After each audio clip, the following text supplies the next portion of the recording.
ओम ह्रीं अर्हं णमो जिनाणम। सुख दुख के आधार भगवान पूज्यपाद देव ग्रंथराज इष्टोपदेश श्लोक नंबर 45 में बतलाते हैं। पराः परस्ततो दुख मात्मयि बात्मा ततः सुखम। अतएव महात्मानस्तन्निमित्तं क्रतोद्धम। परः परस्ततो दुःख मात्मैवात्मा तथा सुखम्। अतएव महात्मानस्तन्निमित्तं क्रतोद्धमः। पराः अर्थात अन्य पदार्थ कौन?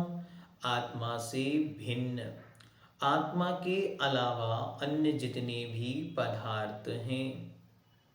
पराः अन्य हैं, जो मुझ निज आत्मा से भिन्न है, अलग है, वह सब निरंतर मुझसे भिन्न अन्य कुछ और रूप है। ततः उस अन्य पदार्थ से दुख होता है।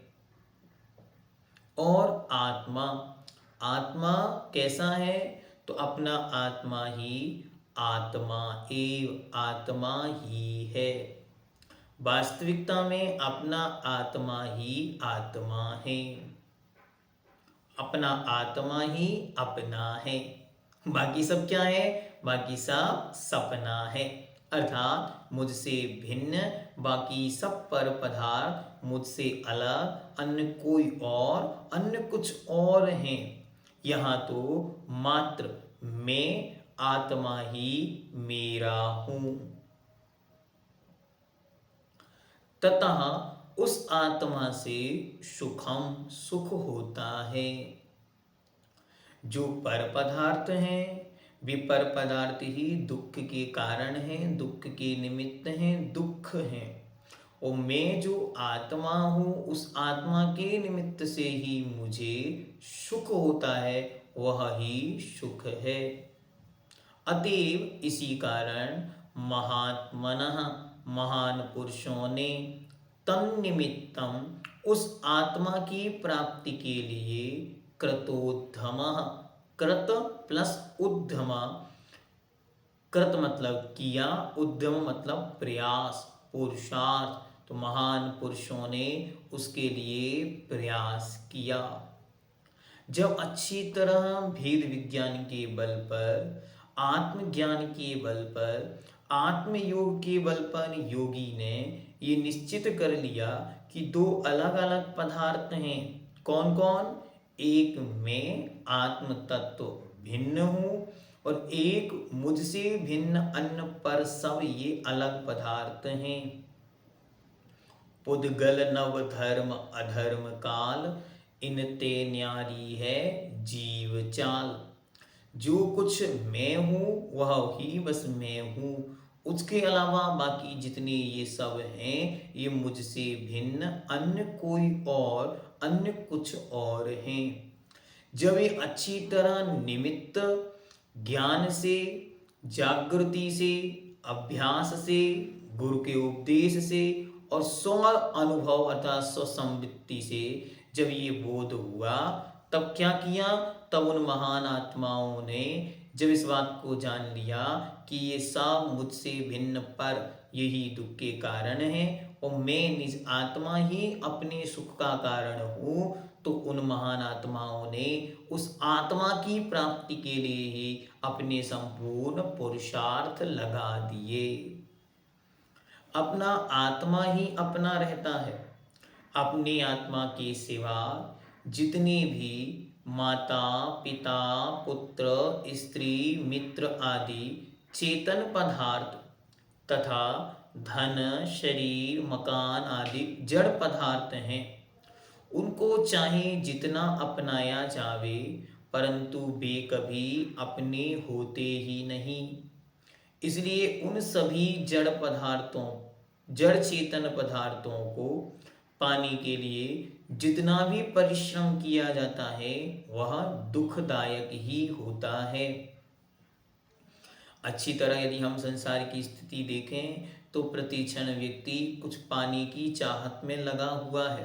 किसके लिए? शरीर के लिए, पुत्र के लिए, स्त्री के लिए, मित्र के लिए, परिवार के लिए आदि आदि। लेकिन वास्तविकता क्या है? वास्तविकता यह है इनमें से एक कण और एक क्षण का ठिकाना नहीं। बाह्य में ये वस्तुएं अपनी दिखते हुए भी अंतरंग में वास्तविक निर्णय यह है कि एक क्षण में सब जुदा हो जाने वाली हैं। और मेहनत बराबर करता है, पूरे जीवन पर्यंत करता है। कितना कुछ प्रयोग वह अपने शरीर के लिए करता है, लेकिन क्या शरीर हमेशा स्वस्थ और युवा बना रहता है? नहीं बना रहता। कितना पुरुषार्थ करके वह सबको बचाने का प्रयास करता है, लेकिन क्या सब सदा यही रहेंगे? नहीं, सब अपना अपना समय आने पर छोड़कर चले जाते हैं। बड़ा कष्ट होता है उसे। जब उन्हें प्राप्त किया था तब कष्ट, उनके पालन पोषण में कष्ट, वे दूर जा रहे हैं तब कष्ट, और वे जब छोड़कर चले जाते हैं तब कष्ट। साथ हैं और साथ नहीं निभाते तब कष्ट। इसलिए उन्होंने कहा कि वह जो पर हैं वे परस्ततो दुखम, वे पर ही हैं और वे दुखदायक हैं। अपना आत्मा ही अपना बना रहता है। उसको पाने के लिए जो उद्यम किया जाता है, उद्यम मतलब मेहनत, पुरुषार्थ, अपनी शक्ति लगाकर जो अपना पसीना बहाया जाता है, उसे बड़ा संतोष और आनंद मिलता है। अरे प्रत्यक्ष में अभी तो आनंद दिखाई नहीं दे रहा। हाँ, प्रत्यक्ष में आनंद भले ही दिखाई नहीं दे रहा है, क्योंकि वर्तमान में केवल ज्ञान और मुक्ति का अभाव है। इसलिए प्रत्यक्ष में वह आनंद की दशा या प्रत्यक्ष में उसकी उपलब्धि दिखाई नहीं दे रही, लेकिन श्रद्धा के बल पर अच्छी तरह हम जान सकते हैं कि किस तरीके से वह उपलब्धियां दिखाई देंगी। इसी कारण तीर्थंकर आदि महान आत्माओं ने अपने आप को पर पदार्थों अर्थात कर्म, शरीर आदि से अलग करके उस परम सुख को प्राप्त करने का परिश्रम किया था। कितनी सुंदर पंक्ति लिखी। जो संसार विषय सुख होता, तीर्थंकर क्यों त्यागे। ओ काहे खो शिव साधन करते, संयम सो अनुरागे। अरे विचारणीय वस्तु है। ऐसा अद्भुत जिनका शरीर था, संपूर्ण सुख, भोग, सुंदरता, ऐश्वर्य, बल सब मिला उन्हें, लेकिन वह भी उन्होंने छोड़ दिया। इसका मतलब संसार में सुख नहीं था। उन्होंने इस बात को जाना तब इसको छोड़ा, तब ही वे मुक्त होकर अनंत सुखी बन गए। और जब उन्होंने जान लिया कि भैया इसको छोड़ना है और इसको छोड़कर अनंत सुख को पाना है, अनंत सिद्धों के अनंत सागर में अनंतानंत काल के लिए मुझे विश्राम करना है, तब उन्होंने जाकर संपूर्ण पर पदार्थों से अपनी दृष्टि को हटाकर निजात्म दृष्टि में, निजात्म उपयोग में लगाया। और बस एक ही मंत्र उनका, वही मंत्र हमारा हो कि हे अशरीरी सिद्ध भगवन, तुम ही आदर्श मेरे। बार बार क्या गाना? सिद्ध ही सिद्ध में गाता रहूं और सिद्ध ही सिद्ध नित गुनगुनाता रहूं, और मैं भी शीघ्र ही अतिशीघ्र उन सिद्धों के अनंत सागर में जाकर स्वयं मिल जाऊं। इस भावना से पर को छोड़ता चला जाता है और निज की ओर चला आता है।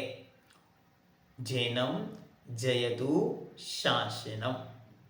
वंदे भारत भारतम।